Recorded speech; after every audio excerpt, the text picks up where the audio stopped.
ગુજરાતની પ્રાથમિક શાળાઓમાં આચાર્યનો ચાર્જ કોને આપવો?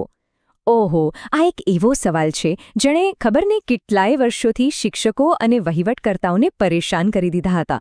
પણ હવે લાગે છે કે આખરે આ મૂંઝવણનો અંત આવી ગયો છે અને એક સ્પષ્ટ જવાબ આપણી સામે છે. જરા વિચારો તો ખરા, એક જ રાજ્ય, ગુજરાત, પણ આચાર્યનો ચાર્જ સોંપવા માટે દરેક જિલ્લામાં પોતપોતાના અલગ નિયમો. આનાથી કેટલી બધી ગૂંચવણ ઊભી થતી હશે નહીં? શિક્ષકો બિચારા કન્ફ્યુઝડ અને વહીવટી કામમાં પણ કોઈ તાલમેલ જ નહીં. પણ સારા સમાચાર એ છે કે સરકારે હવે આ બધી માથાકૂટનો કાયમ માટે અંત લાવી દીધો છે.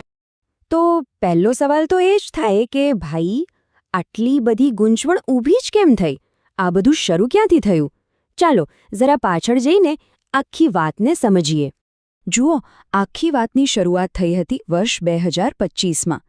થયું એવું કે શિક્ષણ વિભાગ તરફથી એક પછી એક અલગ અલગ પત્રો બહાર પડ્યા. હવે એનાથી સ્પષ્ટતા થવાને બદલે ઉલટાની ગૂંચવણ વધી ગઈ.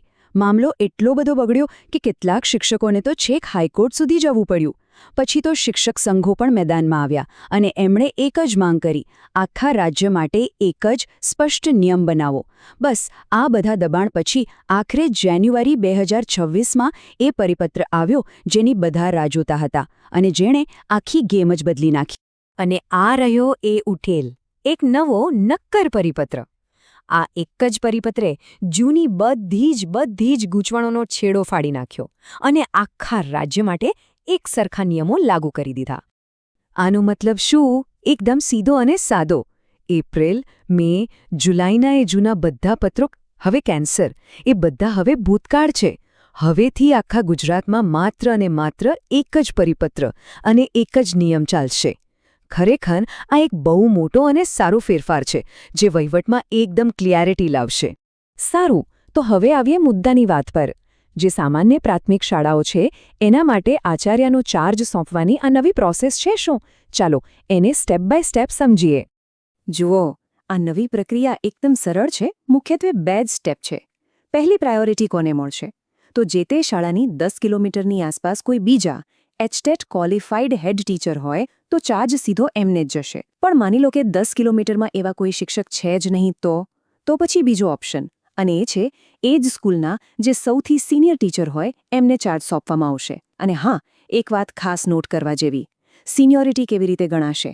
તો કે નોકરીમાં દાખલ થયાની તારીખથી. ભલે પછી જિલ્લા ફેરબદલી થઈ હોય એનાથી કોઈ ફરક નહીં પડે. એકદમ ક્લિયર કટ નિયમ.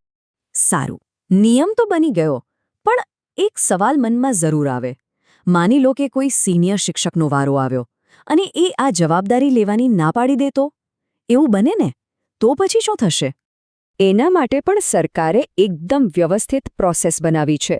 જો કોઈ ના પાડે તો સૌથી પહેલાં એમને એક શો કોઝ નોટિસ આપવામાં આવશે, જેમાં કારણ પૂછવામાં આવશે. પછી એ શિક્ષક પોતાનો લેખિત જવાબ આપશે અને જિલ્લા શિક્ષણ અધિકારી એની સમીક્ષા કરશે.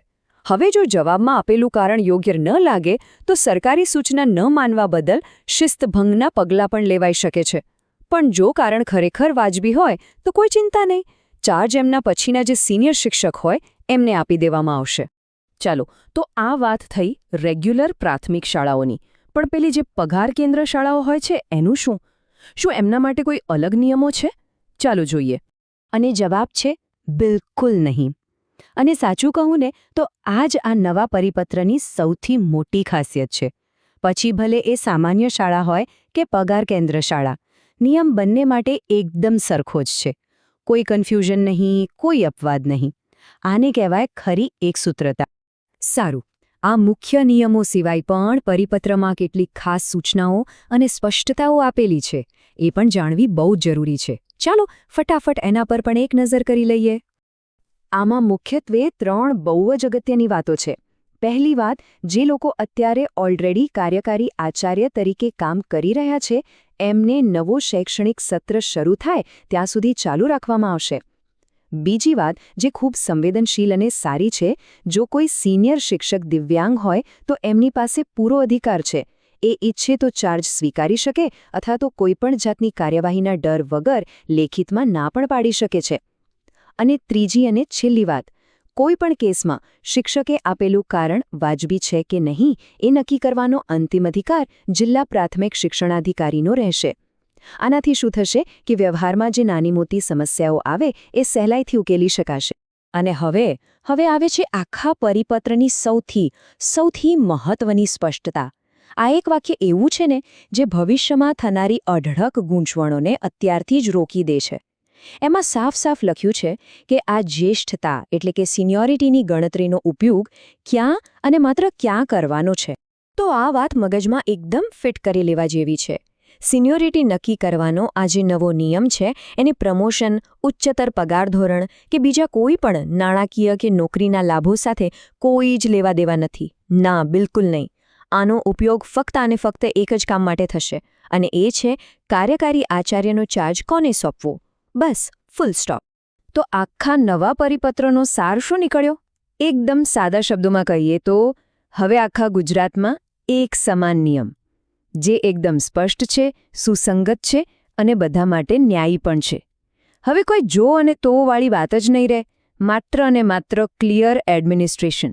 અને અંતમાં એક સવાલ જે વિચારવા જેવો છે. નિયમોમાં આટલી સ્પષ્ટતા આવી એનાથી શાળાઓના રોજબરોજના વહીવટ પર અને ત્યાંના શૈક્ષણિક વાતાવરણ પર કેટલી મોટી અને પોઝિટિવ અસર પડશે. આ બદલાવ ખરેખર કેટલો અસરકારક સાબિત થાય છે એ તો આવનારો સમય જ કહેશે.